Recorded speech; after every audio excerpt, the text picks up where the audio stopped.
বৃষ্টিতে সরবরাহ কমায় বগুড়ার মহাস্থান মোকামে সব রকম সবজি বিক্রি হচ্ছে চড়া দামে। সেখানে আছেন সহকর্মী আব্দুল আওয়াল, সরাসরি চলে যাচ্ছে তার কাছে।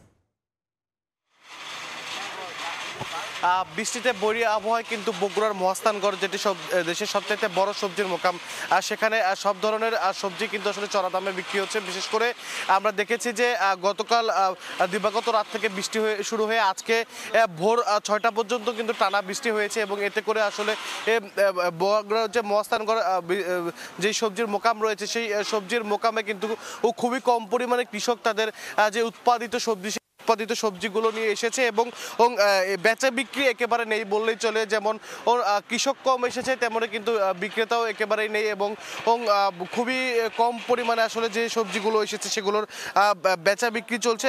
আপনাদেরকে যদি আসলে জানিয়ে রাখি যে আজকের মহাস্থানগড় মোকামে পাইকারিতে আসলে মিষ্টি বা যেগুলো আছে সেগুলো 40 থেকে 45 টাকা কেজিতে, বেগুন 55 টাকা, এবং বরবটি বা করলা আসলে 50 টাকা কেজিতে বিক্রি হচ্ছে। অর্থাৎ যে ধরনের সবজিগুলো বর্তমান এখন সময়ে আসলে এই মৌসুমে পাওয়া যাচ্ছে, সেই ধরনের সবজিগুলো বেশিরভাগই 40 থেকে 50 টাকার উপরের দামে বিক্রি হচ্ছে। তবে সবচাইতে কম দাম কিন্তু আলু ও কচুমুখী বিক্রি হচ্ছে মাত্র 15 বা 17 টাকা কেজিতে, এবং যারা কৃষক আছেন তারা দাবি করছেন আলু এবং এই যে কচুমুখী তারা উৎপাদন করছেন, এই আলু এবং কচুমুখির যে উৎপাদন ব্যয় সেটি কিন্তু আসলে পাইকারিতে বিক্রি করতে এসে তারা কোনো ধরনের উৎপাদন ব্যয়ও তুলতে পারছেন না, এবং সবচেয়ে চড়া দামে বিক্রি হচ্ছে কাঁচামরিচ। আজকের বাজারে আসলে কিন্তু 130 থেকে 40 টাকা কেজিতে পাইকারিতে কাঁচামরিচ বিক্রি হচ্ছে, যেটি হাত বদলের সঙ্গে সঙ্গে খুচরা বাজারে গিয়ে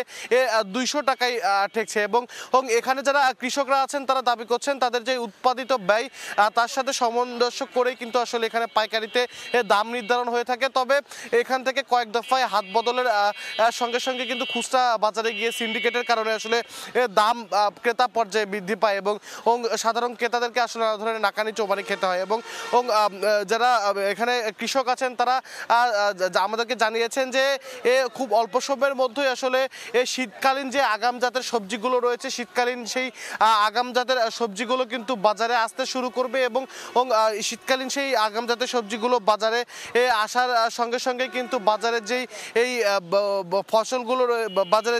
এই ফসলগুলো রয়েছে সেগুলোর দাম কিন্তু আসলে ক্রেতাদের নাগালের মধ্যে আসতে শুরু করবে, এবং ক্রেতা এবং সেই শীতকালীন সবজিগুলো কিন্তু যেমনটি কৃষকরা বলছেন যে আগামী 1 থেকে 1.5 মাসের মধ্যে কিন্তু আগাম জাতের যে শীতকালীন সবজিগুলো সেগুলো বাজারে আসবে। এবং এই মুহূর্তে আসলে যেই সবজিগুলো বাজারে রয়েছে তার মধ্যে মিষ্টি লাউ বা পেঁপে বা বরবটি বা কচুমুখী সহ এই ধরনের সবজি কিন্তু আসলে বাজারে সবচাইতে বেশি পাওয়া যাচ্ছে, এবং কৃষকরা বলছেন যে কৃষির যে বিপণন অধিদপ্তর রয়েছে তাদের কোনো ধরনের আসলে তদারকির অভাবে আলু বা কচুমুখির মতো ফসল তারা অধিক পরিমাণে উৎপাদন করার কারণে আসলে নানা ধরনের ভোগান্তি বা সমস্যায় তাদেরকে পড়তে হচ্ছে, এবং কৃষি বিপণন বিভাগ আগাম তাদেরকে কোনো ধরনের কোনো নির্দেশনা বা কোনো ধরনের কোনো সহযোগিতা না করার কারণে কিন্তু আসলে বারে বারে দেখা যাচ্ছে যে বিভিন্ন ফসল তারা